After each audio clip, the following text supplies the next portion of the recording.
Midway through the eulogy, a ripple moved through the crowd, not from weeping, but from something alive. A bobcat, heavy with pregnancy, stepped from the tree line and walked straight toward the polished casket. No one breathed.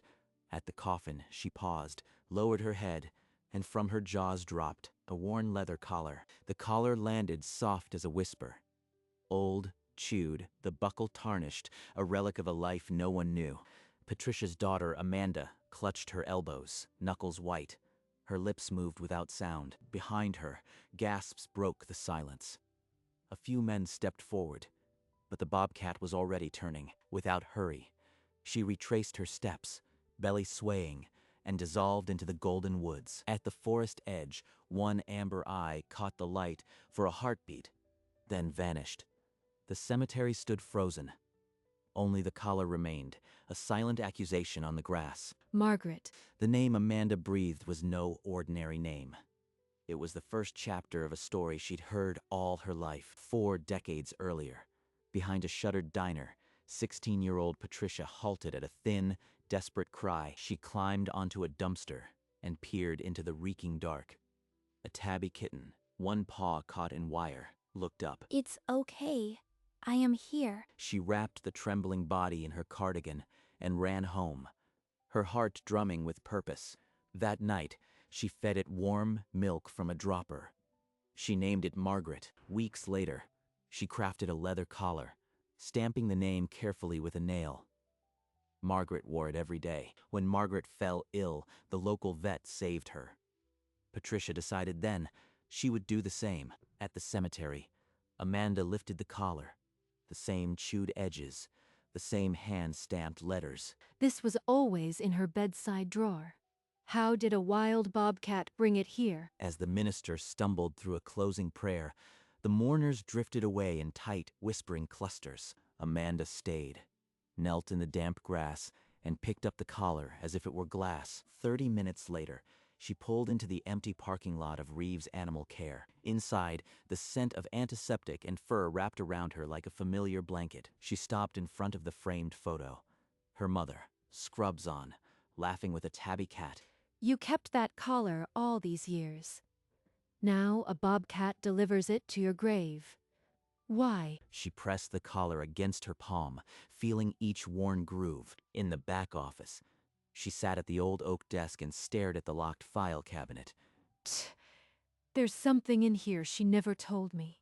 I have to find it. She slid the key from under the blotter, and the drawer opened with a groan. Inside the drawer lay not files, but a worn leather journal, its spine cracked with age. Amanda lifted it with trembling fingers and opened to a page plastered with her mother's neat cursive. Entry 1. Found her, right front leg caught in a snare. Gave her Margaret's collar to gnaw on while I worked. Margaret's collar. She gave away the one thing she never let anyone touch. A loose page slipped out. A rough sketch of a bobcat with a bandaged leg, dated 8 months before her death. She flipped frantically through the log. Night checks, wound granulating, collared her again for transport. Every mention of the bobcat was careful, coded, as if Patricia was writing for no one but herself. This is why the bobcat walked through a crowd of strangers. This was an invitation I was supposed to receive. She traced the sketch with one finger, the collar hanging loose in her other hand. But why hide it? What else haven't I found? Within the hour, Amanda stood at a trailhead she had never noticed before. The codicil's directions crumpled in her grip. The path wound through pines until a clearing opened, a tarp stretched over a log, a neat stack of vet wrap on a wooden shelf. She was running a secret clinic out here, right under everyone's nose. Faded blood stains marked the den floor, and on a low branch, a fresh nick in the bark, the exact width of a leather strap. This was her sanctuary. I never knew. As she stepped back, a rustle froze her. Across the clearing, amber eyes met hers. You are the one, aren't you? The one she saved. The bobcat didn't flee. It just watched, belly swollen with new life, then slowly turned and vanished into the undergrowth. She gave you her most precious thing, so you'd trust her. In the silence that followed, the weight of her mother's secret settled over her like a second skin. That evening, Amanda drove to the ranger station at the edge of town, the collar heavy in her pocket. She found an old ranger who'd patrolled these woods for decades and asked about unusual wildlife encounters. He mentioned spotting Patricia at odd hours, pushing through deadfall with a medical satchel. What was she doing in the woods alone? She never mentioned a thing. The ranger shrugged. He'd always figured it was just a vet's eccentric hobby. But Amanda's mind filled in the blanks, her mother kneeling in the cold leaves, steady hands, unwinding the snare from a matted leg, setting Margaret's collar around the bobcat's neck like a promise of safety. Margaret taught me that all a scared animal needs is something familiar to hold on to. The collar was her heart. She wrapped it around this wild creature so it could feel safe. Now the bobcat had returned it, a circle no one saw coming. 2 days later, a reporter from the state desk knocked on the clinic door, notepad already flipped open. He'd heard about the bobcat. He had questions. The whole town had questions. I have nothing to say. This is a private matter. But his next question cut through her defenses. What would Patricia have wanted you to tell? Amanda pulled the collar from her pocket and laid it on the exam table. My mother gave this to a bobcat she rescued for comfort. Her first cat, Margaret, wore it for 18 years. The journalist scribbled furiously. This is a story people need to hear. He said, it could inspire thousands. But if I go public, it's not just my story, it's hers. I can't betray her privacy. By evening, half the town had heard the journalist was at the clinic. Phones buzzed with speculation. 3 days ago, I buried her. Now they want me to turn her secrets into headlines. Unable to sleep, Amanda slipped into the library's archive room, searching for the thread her mother had left. In the microfilm, she discovered an old headline. Local vet saves bobcat. A first for the state. Tucked behind the newspaper reel was a sealed envelope, her mother's handwriting across the front. For Amanda, when you are ready. Inside, a single page read, "This collar taught me that comfort can heal the deepest wounds. Now, it's healing someone else." She didn't just loan it. She believed her own comfort would save that bobcat. Margaret's collar belongs where it's needed most. Don't mourn this. Continue it. She wanted me to let go. To let the story keep living beyond us. In that quiet room, Amanda's anger at the secret melted into awe. She wasn't hiding from me. She was preparing me to carry this on my own. The collar felt different now. Not a mystery, but an inheritance of trust. At twilight, Amanda pushed through the wrought iron gates. The funeral wreaths still bright against the darkening grass. She lowered onto the wooden bench facing Patricia's grave, the collar trembling in her open palm. A rustle broke the silence, and the bobcat limped into the light, her belly heavy, her eyes fixed on the stone. You came back. Without hurry, she settled onto the fresh earth, stretching her body along the coffin's length, as if to warm it. She's not here to disrupt. She's here to mourn. For an endless minute, the bobcat lifted her head and met Amanda's eyes, and the world shrank to that one thread. I can't bury this with her. The town deserves to know what she did. She rose, the collar pressed to her heart, and walked toward the iron gate, her step no longer heavy. Tomorrow morning, I'll call that reporter. Her kindness won't stay hidden any longer. The next morning, Amanda called the journalist and asked him to bring anyone who wanted answers to the clinic at noon. Word spread faster than a grass fire. By midday, the parking lot was full of trucks and minivans. Amanda stood on the clinic porch, the collar looped around her fingers, and faced the crowd that had buried her mother 3 days before. I know you've all heard rumors about the bobcat. I am going to tell you the truth, a secret my mother kept for 2 years. She read from the journal, her voice barely shaking as she recited the entry about finding the bobcat in a snare. She read, "Gave her Margaret's collar to gnaw on while I worked." Margaret was the cat that started my mother's life as a vet. This collar was her most treasured keepsake. She unfolded the letter, and the crowd leaned in as she read the line about comfort healing the deepest wounds. An old man in a feed cap wiped his eyes. A woman pressed her handkerchief to her mouth. No one spoke. The Bobcat didn't come to scare us. She came to say goodbye and to give us back something we thought was lost. The morning after the town learned the truth, Amanda turned the sign to open and pinned her own vet license beside her mother's. She hung a small shadow box in the waiting room. Inside, the collar lay coiled beneath a photograph of Patricia holding Margaret. You are still here, in every bark and whimper that comes through that door. Her first patient was a mud-caked stray dog with a cut pad. She knelt, talking softly, as she cleaned the wound. Easy, boy. I've got you. This won't hurt as much as what you've already survived. She said those same words to the Bobcat. I know she did. After bandaging the paw, she carried the dog to a recovery kennel, her stethoscope swinging like a pendulum. Out the back window, at the forest's dark edge, two amber eyes watched the clinic with calm patience. She's still watching over me. Her gift didn't end with the collar. The Bobcat lingered a heartbeat longer, then melted back into the trees, leaving only a swaying branch. 3 weeks after the funeral, the local paper ran the story on the front page. The headline read, "Wild Gratitude. Bobcat returns vet's keepsake." Now everyone knows. And somehow, I feel lighter. Letters began arriving, children's crayon drawings of bobcats, and small checks slipped into envelopes with kind notes. We can't let this money just sit.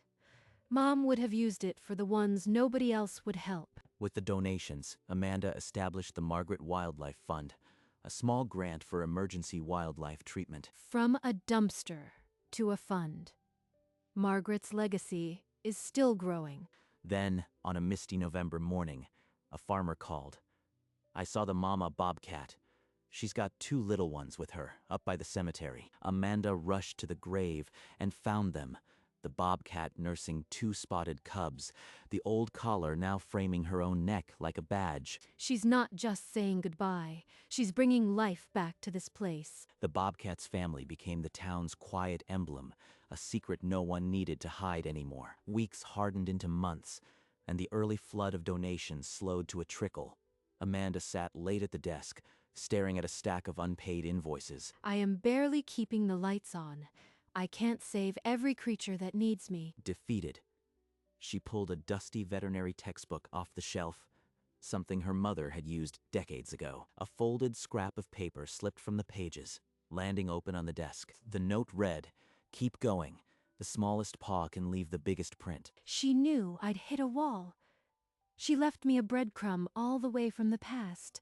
The next morning, Amanda walked into the clinic with a new resolve, flipping the sign to open before the sun had fully risen. She opened her laptop and searched for wildlife rehabilitation grants, her fingers flying over the keyboard. This clinic isn't just for pets anymore. It's for anyone who deserves a second chance. As she hit submit, the bobcat's amber eyes seemed to glow in her memory, a quiet promise of what could be. A year after the funeral, Amanda walked to the cemetery alone, the first light barely silvering the eastern tree line. She stood with her arms folded, the collar pressed between her palms, watching the empty grave. Then, from the same break in the trees that had delivered the bobcat before, 3 shapes emerged. The mother bobcat, lean and strong, her 2 yearling cubs close behind, padded silently through the dew. Without hesitation, she led them to the grave and lay down, her chin resting on the headstone as the cubs settled at her flanks. They came back. She brought her family to meet mine. For an hour, the bobcat family remained motionless, as if keeping a silent vigil. When the sun finally crested the ridge, the mother rose, nuzzled each cub, and led them back into the forest. This isn't a fluke. She'll come every year. I have to make sure the town knows. By noon, the photograph had spread through local phones, and people began leaving fresh flowers at the stone. The next day, the state reporter arrived with a photographer. Amanda led them inside, the collar still warm in her pocket. This is the moment I realized it wasn't just a single act.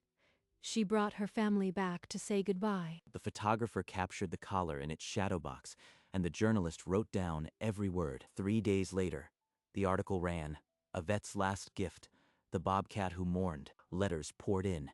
One man wrote of a fox visiting his wife's grave each year. Amanda sat at her mother's desk, opening envelopes until her fingers ached. This is bigger than me.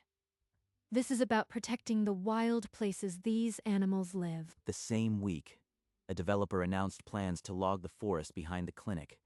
Amanda knew she had to act. If my mother could give her most precious possession to a wild creature, I can give my voice to save its home. The battle was just beginning. But for the first time, Amanda felt she was exactly where she was supposed to be. The grant approval arrived on a rainy Tuesday. Amanda tore open the envelope, her heart thudding. Margaret's Wing. That's what I'll call it. She announced the name at the next town meeting, holding up the framed collar. The room burst into applause. Construction began in spring. Hammers echoed behind the clinic, and the town rallied with donated supplies. But one morning, a sleek sedan pulled up. The developer's lawyer served a cease and desist. This forest is where the Bobcat family lives. I can't let them pave it over. She stood before the town council, the collar in her pocket, and argued for a conservation easement. Some residents worried about losing logging jobs. The council was split. If I lose the clinic's reputation, I lose everything. But if I stay quiet, I lose my mother's legacy. A single decision tipped the scale. She filed a petition to protect the entire forest as a wildlife corridor. She was all in. Within days of filing the petition, Amanda's phone buzzed nonstop. The state newspaper wanted a follow-up. On Sunday, the double-page spread hit the stands. The bobcat that said goodbye, a vet's hidden legacy. A photograph of the collar in its shadow box dominated the page. The bobcat's amber eyes staring out from the paper. The story went viral statewide. Strangers shared it, tears in their eyes, and the bobcat became an icon. She gave her comfort to a wild thing, and now the whole state sees its value. Please, protect this land. The vote was unanimous. The forest behind Reeves Animal Care would become a permanent wildlife sanctuary. Amanda's knees nearly buckled. She pressed the collar to her lips, and the room erupted. At the edge of the new sanctuary, the bobcat watched with calm amber eyes, her cubs tumbling through the leaves. You didn't just heal one bobcat, Mom. You healed an entire ecosystem. The deed was signed. Patricia Reeves Memorial Forest now stood forever wild, the testament to a single scrap of leather. On what would have been Patricia's 66th birthday, the town gathered beneath a crisp October sky. Children held balloons. The mayor fidgeted with a pair of scissors. A small garden bench faced the forest. This wing isn't just for animals. It's for everyone who learned from her that compassion has no species. Inside, the original collar hung in a glass box next to a new inscription. For every wild thing that needs a home. Margaret's collar taught my mom to heal. Now it's teaching all of us to protect what matters. Applause rippled through the crowd, but Amanda's eyes kept drifting to the tree line. Just before noon, a hush fell over the garden. The bobcat stepped into the clearing, her two full-grown cubs at her sides. Amanda stepped forward, alone, as the three cats stopped, unafraid, and turned their faces toward the clinic. They came to bless it. Her family saying thank you. The circle was complete.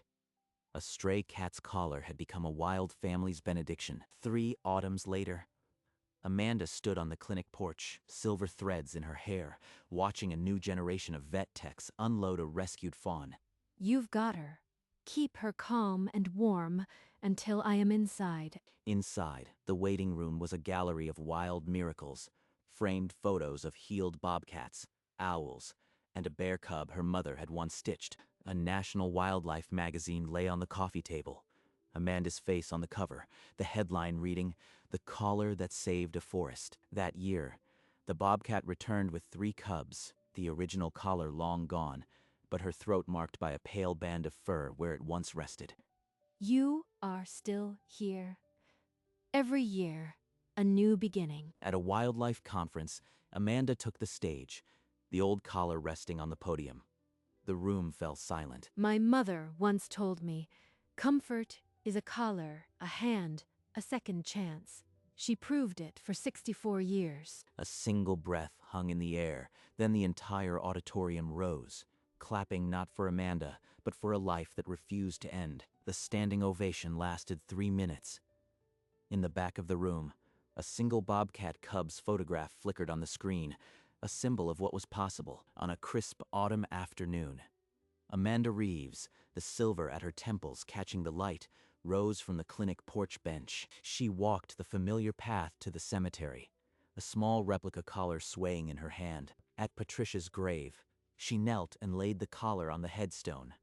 It was flawless, unmarked, a blank canvas. Around the stone, 3 grown bobcats lay in the fallen leaves, their mother's ritual now their own. One lifted its head, amber eyes meeting Amanda's, as if in recognition of a promise kept. This is for the next wild soul that needs what my mother started. The bobcat family stayed for an hour, then melted into the sanctuary, leaving only a gentle swish of leaves. Amanda sat on the bench as twilight fell, her hands empty, but her heart full of the quiet she had finally earned. A single cub lingered, sniffing the new collar, then bounded after the others, a living thread in an endless circle. She knew the story would outlive her. A collar, a comfort, a promise that never ends.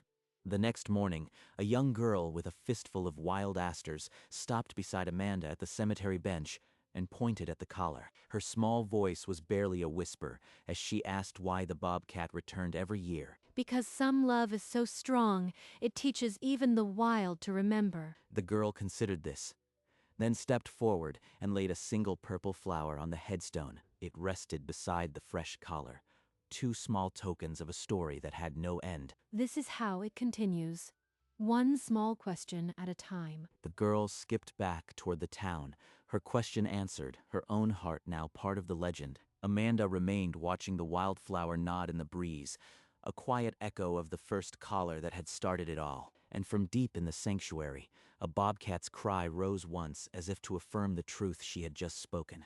The promise held. Inside the quiet clinic, the original collar rested in its glass case, untouched by time. Beneath it, a small brass plate held a hand-etched inscription that caught the afternoon light. For Margaret, who started it all. For every wild thing that needs a home. The worn leather seemed to pulse with memory, every scratch a story, every chew mark a gift returned. Through the clinic window, the forest sanctuary stood still, a living testament to one small act of compassion. The photograph above the collar showed a woman and a cat, their joy frozen decades ago, yet still radiating warmth. And for a moment, the empty clinic seemed full of whispers, of paw steps, of a love that refused to fade. The frame held not just a collar, but a cycle of healing, a bridge between a lonely kitten and a wild lineage. Then the light shifted, and the inscription glinted one last time before the day slipped into evening. The screen faded to black, but the promise remained.